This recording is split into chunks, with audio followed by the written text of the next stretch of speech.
Hi everyone, in this video I'll be going through SUMIF and COUNTIF functions. As an example, there might be a company that offers different kinds of memberships to their customers, and for every point that they accumulate, you get $5 for diamond membership, $4 if you have platinum membership, and so on and so forth. So the first thing we do is we add up all the points for diamond members, and you can see that customer 1, customer 4, and customer 6 have diamond memberships, and each point is worth $5. And that gives you the total liability from the point of view of company in dollar figures. This is obviously a very inefficient way of doing things, because if you have a big list, and in this example I've got, let's say I'm going to delete some of them just so that we have a nice round number.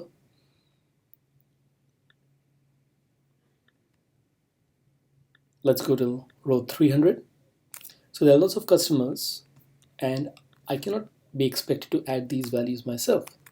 So I'll use the SUMIF function. The range of the values over which we have to do the checks are from C2 to C300. And if the value matches diamond, which is in cell F2, then the corresponding value must be added, and these values are in D2 to D300.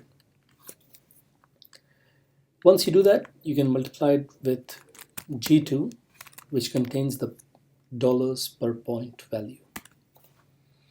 Now, one thing that you'll notice is that if I'd like to calculate the dollar liability for platinum, gold, silver, bronze customers, I can drag it down, but this will change the row numbers in the formula. C2 colon C300 changes to C3 colon C301. So over there you have to be a bit more careful. Add the dollar symbol in front of the row so that row does not change. And we drag it down. You can see some of the values have changed.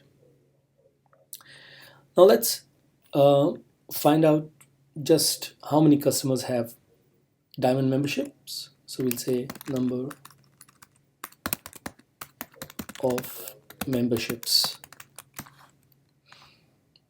For number of memberships, we can use the COUNTIF function. We use the same range, C$2 colon C$300, and the criteria is F2.